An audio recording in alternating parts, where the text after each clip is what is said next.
The idea of expanding in the handloom sector and working with the women who are at risk of migration just really goes hand in hand, because because it's an opportunity in the business sense, because there are ladies out there in the areas of Kurunagala and even in Batticaloa, although culturally it's not as apt to weave, for women to weave in Batticaloa as it's in Kurunagala. So that for me is an opportunity that I see to really expand my business. So how that issue helps me, how the business, it goes hand in hand, if you see what I mean. So what we do with the women in our areas and how I choose to expand the handloom sector for my business is really one strategy. So what we do at Celine is to really see how do we get these people to come to work. And then we realize they don't come to work. We need to go to them, And even in some of the areas where we have workshops, we have daycare center facilities, we give them transport. So all of that is really to ease their burden of coming to work. But now really what we have seen is that even that may not be as successful. And really we need to adopt a home worker model. We really need to go to the homes. And I think that is the future for our industry, which is quite challenging really, when you look at the business aspects of time targets and quality assurance and all of that. But I think that's the beauty of being a social enterprise, because even despite the difficulties of doing so, we don't let go as easy, because we know that is what we want to do. So it goes hand in hand. I hope I kind of answered your question. So I think if this social impact thing is, even Eranda asks me from time to time. But the funny thing is, because we are a small team, we have only 8 people full-time in Colombo, and all these 120 centers, they have staff, and they have many other million things to do as well, right? So recently, a lot of people were asking, what is the social impact? 15,000 students, is that not enough? No, it's not enough. So then we went back and asked from the centers, do you know what happened to these kids after they have done the exams? And they said, no, because mama, ඊළඟ exam එක ළමයිට ගන්නවා. I have to take the next students to the exam. I don't have time to do that. But because of that, we have gone out and we have the mobile numbers, we talk to them, and funnily, 30% of them have been employed. Either government, they have started their own thing. And when we told the centers back, hey, your kids have gone and find employment, now they are using that in their brochures as marketing material. But it's not easy, it's not sustainable. If you don't have that vigor and the rigor, it doesn't happen. But we are now using it for our advantage to get more people. But even with that, let's say we are training students to be IT literate, what next? Is the biggest question right now. Is we are living in a world of Internet of Things. It's already here, and a lot of jobs are replaced by automation. So is it possible for us to teach the kids on Microsoft Office for as long as we possible, even though there is a demand for that? No. That is where the challenge comes in. We have to educate people. And recently I did a career guidance workshop in Nikavaratia, and I asked the students, what do you want to be, and what do you think that you have to study to be that?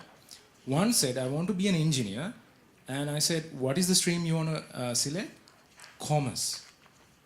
He did not know that by doing commerce he can be an engineer. So these are the simple things. And also there are a lot of misguidance at the ground level.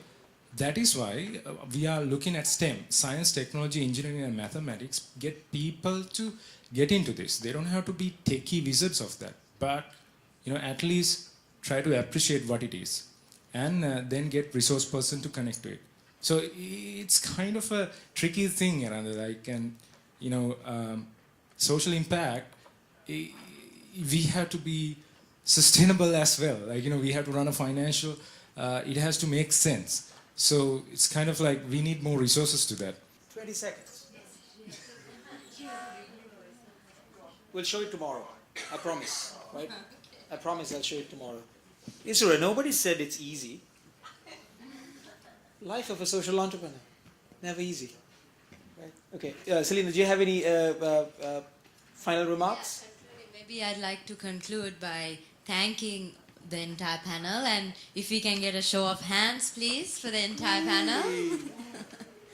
And I think congratulations to congratulations to all of us for keeping you all awake at this after this very long day. And truly, it's inspiring, I think, to be on a stage of people who have really gone over and beyond their social responsibility to create and do for others. So I think they'll be all here during the conference, and if you need their emails or contact numbers, I'm sure they'll be very happy to talk to you after. So thanks again. It was really a privilege. Thank you. Thank you, panel. Okay, we started late, but we are finishing on time. That's what I'm known for. A couple of announcements very quickly. The delegates who are staying at hotels, we'll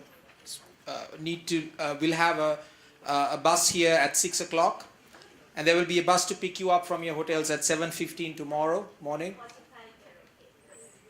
All right, the coach is already here. And those of you who are taking a flight tomorrow needs to check out tomorrow morning and bring your luggage here. All right, it's not done yet. Not done yet. Okay. All right. Tristan was supposed to do a wrap up, but we decided that we will do that tomorrow morning. So the first thing tomorrow morning, Tristan's going to give us a recap of what happened today. Yeah, I think that's a good way to start tomorrow. Tomorrow, guys, listen up, listen up. It's not done. It's not done yet. Until I say it's done, it's not done. Right? Tomorrow is also equally important, and that the whole day is focused on impact investment, alternative finance, and other ways of resourcing social enterprises and responsible businesses. So a very, very important, useful day. So we hope to see you all back here tomorrow morning, sharp 9 o'clock. We don't have to wait for anybody to start. So, we start at 9 o'clock tomorrow. Now, we don't have a wrap-up, but I would like to give you a challenge instead. It's not my challenge, it's Bojan's challenge. What do you disagree? There were many things that I disagreed today. But because I'm the MC, I have to be nice. Otherwise, I would be very nasty, as some of you know. For example, I strongly disagree with the claims that came at certain times that every business is a social enterprise. Everything is just kind of a social enterprise. I disagree with that. Strongly disagree with that. I think there's no point of having this kind of demarcation. There's no point of having this conference. Similarly, you might be having things that you disagree with, that you want to think about, that you want to clarify, you want to debate, you want to discuss. So I would like you to, think about those things and bring them tomorrow. Bring those questions tomorrow, and we will have those discussions tomorrow. Okay? And with that, I would like to close the first day of the International Conference on Social Enterprise and Responsible Business for Sustainability and Poverty Reduction. Pleasant evening. Have a safe journey back home or to your hotels, and we will see you tomorrow here sharp at 9 o'clock. Thank you.